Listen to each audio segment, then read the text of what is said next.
How do you begin Review Fix? Review Fix started in a very similar fashion. It's like pretty much every creation that I've ever had my entire life comes from some type of disappointment.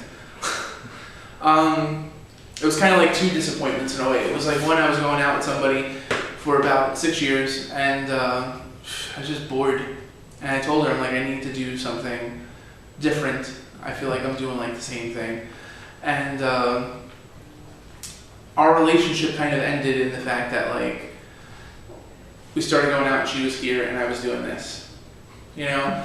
And I just needed a change. I needed to take my life in a different place. So I was tutoring here and teaching at the same time and writing for local newspapers and stuff. And I just wanted like my own brand. I was sick of writing stuff that local editors gave to me.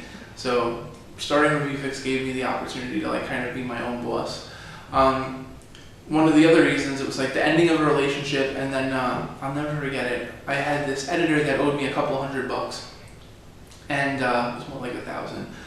And I didn't think that I was ever going to get the money. So I'll never forget it. This was back in the day. I was a little bit younger. I probably wouldn't do this now. Now I'd probably hire a lawyer. But I walked over there and had my leather jacket on and stuff, and I went there and I was like, bro, you owe me money. I want it now. Very like Bobby De Niro. Like, you owe me money, all right? Okay, all right. So he didn't have it. So I was like, well, I'm not gonna leave until I get something. So he gave me like $200. And I remember leaving and I felt so dirty. Like, yo, I had to go there and like practically scare the shit out of this guy to get the money. And I just said to myself, I don't ever want to go through that again. So I was like, if I start my own site, then I'll be in charge of like getting ads for my site and making sure that like I get paid for my work. So I mean, since then, I mean, that was in 2009. I've been published in a ton of places since then. The Daily News, Old School Gamer magazine, where I'm a contributor now, the Hockey Writers, tons of places that have always paid me.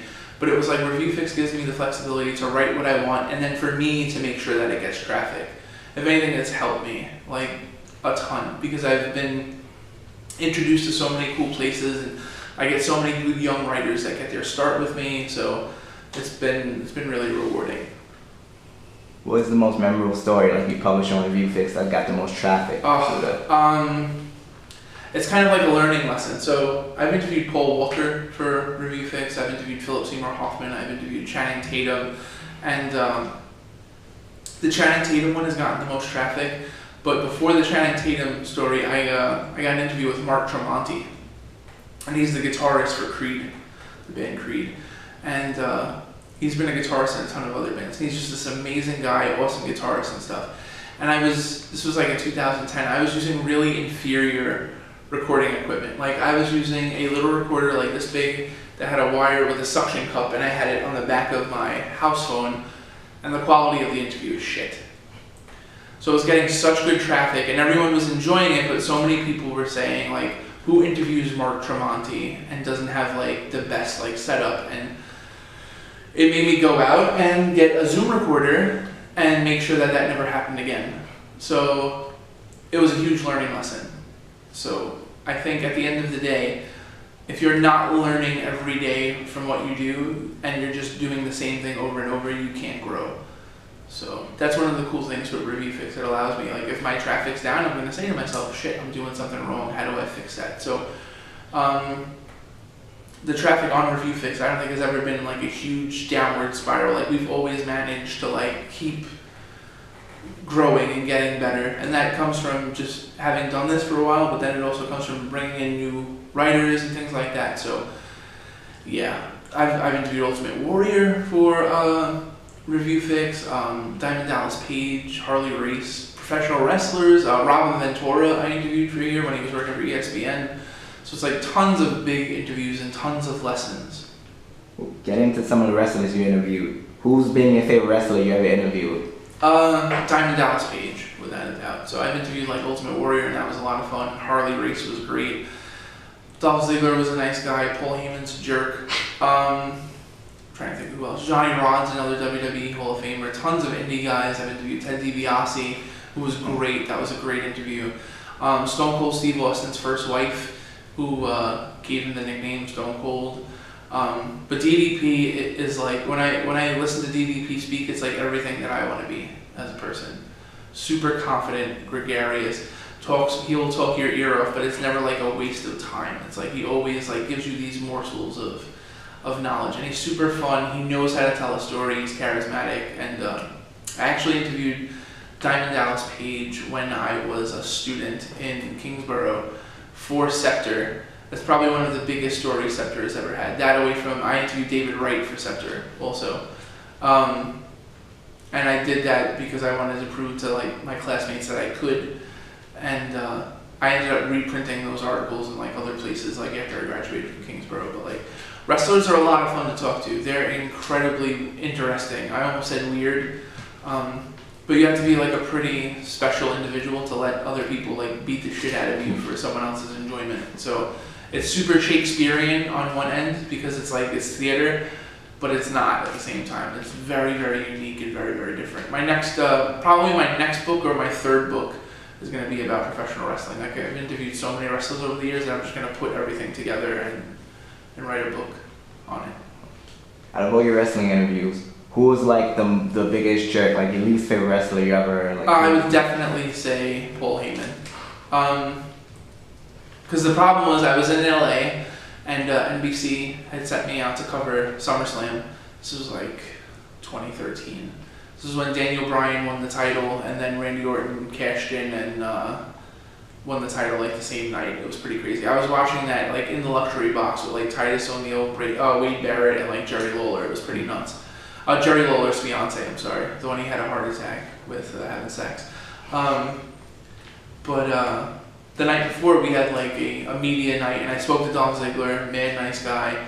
They had that WrestleMania Legends Symposium that like Ric Flair was drunk at and JR got fired. I was sitting in the front row for that. I have it on tape, it's uploaded on YouTube. It was a great, great night and I don't even understand why they fired JR after that. Like Ric Flair was drunk, but he wasn't like belligerent. Like he told some great stories. He told a story about how when his son Reed died, he put his WWE Hall of Fame ring in the casket, and when Triple H found out, he got another ring made for him. Like really warm, honest stuff. But anyway, for the whole WrestleMania Symposium, they called it, I interviewed Dolph Ziggler, and I interviewed Paul Heyman. So I noticed like with the YouTubers that were like kissing his ass, he was super talkative. And the thing is, the YouTubers wanted him to be like, "Hi, I'm Paul Heyman," and I'm like, I didn't want that. I wanted a real interview. And the way I projected myself was, "Hi, my name is Patrick Hickey Jr. I'm from NBC. I'd like to interview you about WrestleMania, blah, blah, blah." And I was serious. I wanted to be serious. And he couldn't break kayfabe. So if you're a wrestling fan, you know exactly what I'm talking about. But if you don't, I'll reiterate. Kayfabe is basically like the fourth wall. Like you pretending that it's fake. You pretending that you're the character, not the person. So Dolph Ziggler had no problem talking to me like the person that he is, the real person. Paul Heyman could not break out of that shell. He couldn't be Paul Heyman. He had to be Paul Heyman, you know? And it was like, after like 2 minutes, I was just like, yeah, we're done. Like I had no interest in continuing the interview. I got like some cute stuff, but it was more like a quick hit instead of like what I got from Dolph Ziggler was really cool. It was like 6 or 7 minutes of good stuff of him talking about playing video games as a kid and stuff.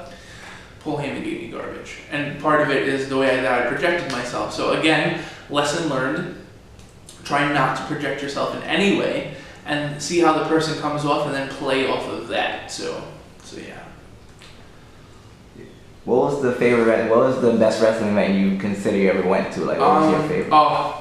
So this is something that like people won't even think about, but like I've covered a lot of indie stuff. And the best wrestling event that I've ever gone to is run by a promotion that runs out of Queens and Brooklyn and the Bronx and New Jersey and stuff. They're called Battle Club Pro. And I went to an event where Mustache Mountain was at Pete Dunne, Trent Seven, and Tyler Bate. And they're from England and they came and they wrestled, but like Shane Strickland, who's on Lucha Underground, was there. Matt Cross, who's from Lucha Underground, was there. It was probably one of the best put together indie shows that I've ever seen.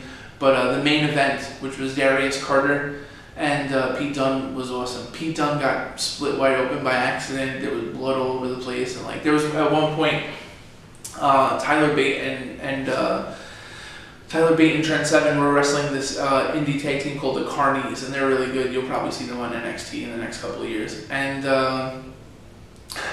I'm sitting next to the announce team, writing up the story. Like they let me sit next to the announce team. It was awesome. So Trent Seven is on the apron and he gets knocked off and he lands like right in my feet. So then the announce guy, Joaquin Morales, he's great. He's an awesome play-by-play guy. He goes, oh, Trent Seven lands next to Patrick Hickey Jr., our journalist for tonight, blah, blah, blah. And then Trent Seven, who I was hanging out with the entire time before the show. I hung out with him for like 2 hours, was asking him questions, great guy. And he's like, oh, who's a journalist? And he's like laying on the floor. And he's like, oh, who's a journalist? And I'm like, and he goes, oh shit, no idea. I'm like, oh my God. But it was a lot of fun. Deonna Purrazzo was on that show. It was just a really fun indie show. It was like 250 people there. I was sweating my ass off the entire time, but it was a great show. It's like, that's what an indie show is supposed to be. So that's probably like one of my favorite shows that I've ever gone to. And I've been to 3 SummerSlams. And that's probably one of the shows that sticks out the most to me. Away from seeing Daniel Bryan win the title, like that was nuts. Out of all the indie stars you ever came across, what indie star would you like to see make it big the most, like make it to WWE? Wow, that's a tough question. So I interviewed a guy, Mr. Grimm, a couple of months back, and he is currently the Nucleus champion of Wrestler's Laboratory. He's a maniac. He does like this spinning like pile driver for his finish. He's a lot of fun to watch. He's super athletic. He's like a more athletic version of Big E Langston. He's a lot of fun to watch. That's one guy. Then there's a tag team called the Ugly Ducklings. They are amazing. They are so much fun. They're like these 2 little rabid Wolverines. Colby Carino, Steve Carino's son, used to be a part of them, and then that's not the case anymore. So it's 2 guys, and they have this amazing manager who like reminds me of like a bushwhacker. Just super fun, and he takes bumps. So they're probably like one of my favorite tag teams right now to watch. Yeah. Oh, staying on the wrestling topic for a little. Mm-hmm. What do you think WWE could do to make themselves like become like feel more indie-ish, like in your like opinion, like break out? It's not even a matter of being more indie-ish. It's just a matter of the writing is so disjointed. A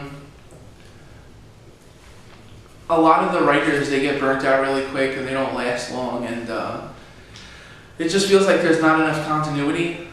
The Superstar shakeup every year definitely helps like create new matches and stuff, but it's kind of like you're just transplanting issues from one brand to the other. So it's kind of like Breezango is super fun, but you just took them from one brand where they had no place and you put them on another one. So like what would serve Breezango better is for them to be released and to go to New Japan or to go to Mexico and get involved with the best people in those programs and the best people in those promotions and really find themselves. It's like you look at somebody like Drew McIntyre, who's and Jinder Mahal,